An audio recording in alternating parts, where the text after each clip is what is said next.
little audience education. So see if I can make all of this work.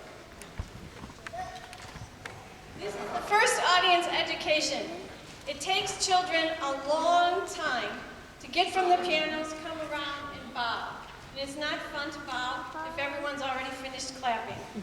So however long it takes us, please just keep clapping. Holler, do something, but don't make anyone bow to a quiet audience. I'm going to tell you a little bit about piano teams because I don't think anyone really understands it. Piano teams were created by Jane Tan about 20 years ago to teach her collegiate students how to be musicians. And of course, all you guys know and love Jane Tan. You'll have lots of books with her name on it. She's the person who kind of invented this. She started arranging orchestral music. She took transcriptions of orchestral music and arranged it for her collegiate students. She was desperate to make them love music and not just to play the right keys. We have all this coordination, but hang on. Can you see this? I tried to put pictures of most of you on here. If you don't see yourself in the slideshow, you can go in the lobby. There's lots more pictures. But the big thing is piano teams are fun. The question is, what was Jane Tan hoping the kids would learn from playing on teams? The big thing is how to keep a beat that might seem real basic, but trust me, we don't get it. Piano soloists never keep a beat because they don't have to. They can go as fast as they want. They can go as slow as they want. They can stop. They can do anything they want because there's no one forcing them to keep a beat. They get away with speeding up. They get away with slowing down. When you're in a group, you have to keep a beat. You have to learn to hear more than one musical idea at a time. Most pianists know how to play the right hand, they know how to play their left hand, but they don't know how to hear them both. So what you end up is someone who hits a lot of keys and doesn't listen to anything. When you're on a team, you have to listen to the other parts because someone else is playing some of those parts. You have to learn to listen critically. What that means when you're a musician is you hear what other people are doing. You go as fast as they're going, you go as slow as they're going, you go as loud, you go as soft, you go as staccato. All of these things that we yell at you guys about all the time, and you all do it so beautifully as long as someone's standing right there yelling at you. And the second we stop yelling, everything goes back to slamming keys. So think about that. You get a chance to interpret music with other people. It's not just your own solo opinion about the piece. It's a group's idea of how a piece should sound. You have to figure out how you're going to make it sound that way. How are you going to start it? How are you going to end it? Who's going to lead it? Who's going to follow it? And the big thing is, piano teams teaches the kids to think on their fingers. If something goes wrong, you have to deal with it. If something goes right, you get to really enjoy it.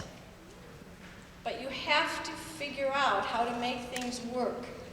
And the one thing you can't do is stop and go back to the beginning, which if anyone have heard your kids practice, they play the first four measures, can't play the first note, so they go back to the beginning, and play the first four measures and can't play the next note, so they go back to the beginning. And this goes on for hours, and the only thing that happens is they get really good at the first four measures.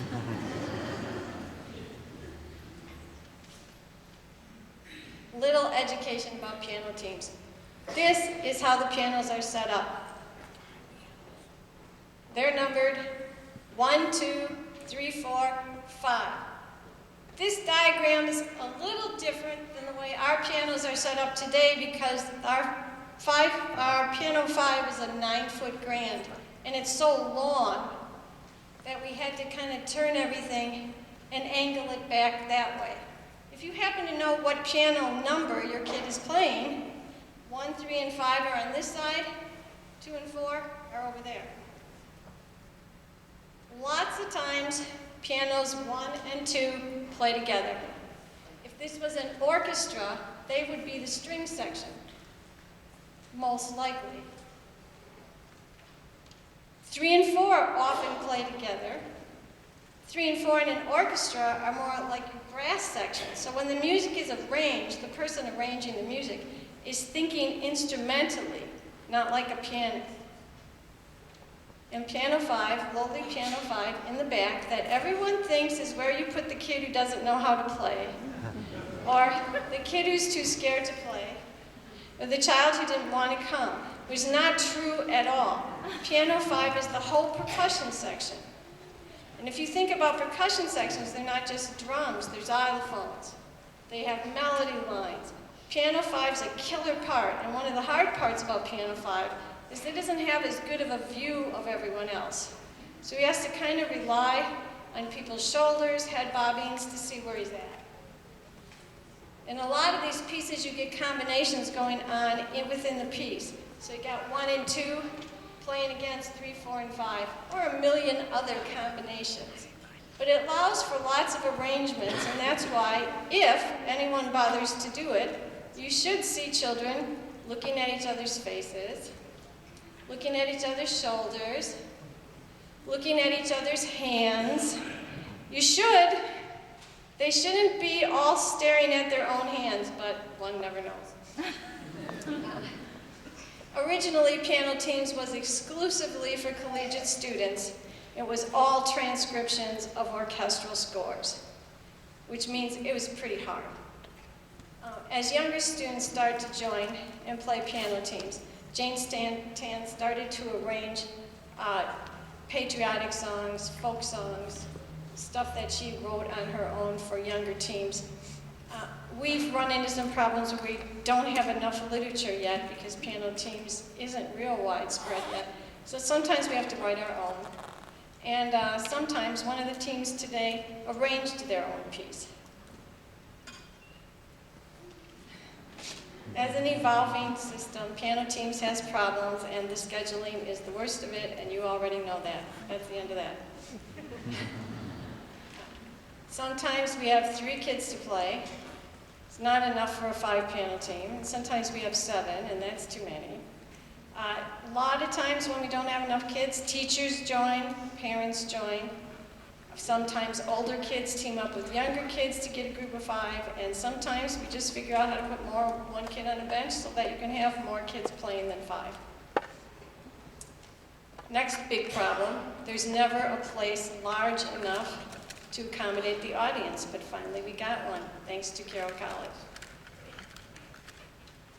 We never had a stage large enough to put 5 pianos on. We've done this a few times at Steinway Piano Gallery, but it's not quite large enough.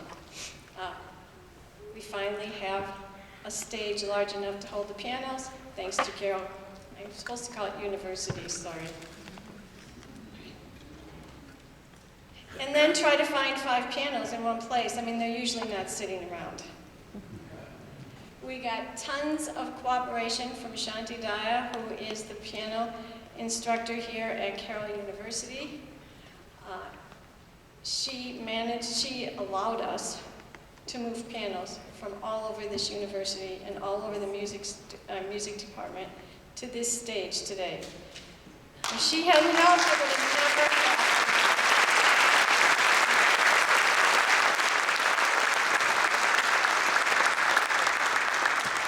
Ask her to stand up, but she's already not happy that her picture is here. So we're just not going to do any more with that. Okay?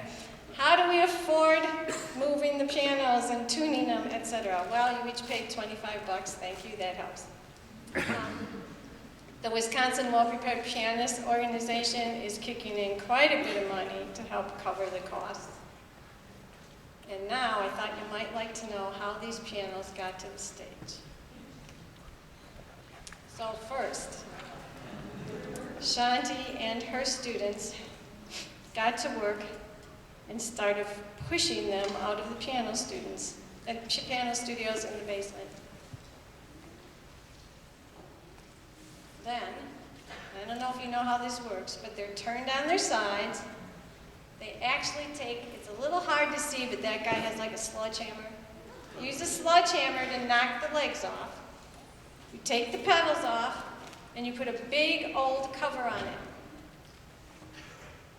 And then the pianos start going for rides all over the university. They came from everywhere. They came Friday morning. We were here. There's a big ramp here. The pianos arrive, and as you can see, they don't arrive in real good shape.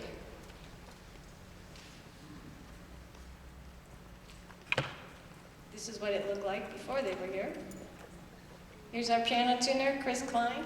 Came in and spent the whole day Friday tuning, fixing, repairing, trying to get these pianos in good shape.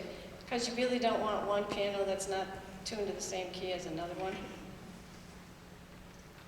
And then they were kind of dusty. So we polished them and cleaned them up. And Saturday, more than 500 fingers came in to spend the whole day practicing. And we're all here just for the sheer joy of playing the piano. Performing for kids is different than performing for professionals. Professionals pick out the music first, and then they go and get the people they need to play it. But children, when you're teaching children to perform, you have to find the correct music that fits their particular group, the music that's going to teach them. And the whole point of the performance is to learn. So today we celebrate not just what everything sounds like today, but all the work that went into it and all the learning that happens before today ever comes. Our first piano team is actually a team of teachers from West Bend, Washington County area. And they're going to play one of the very first pieces that Jane Tan ever arranged for piano teams, the Blue Danube. Please enjoy.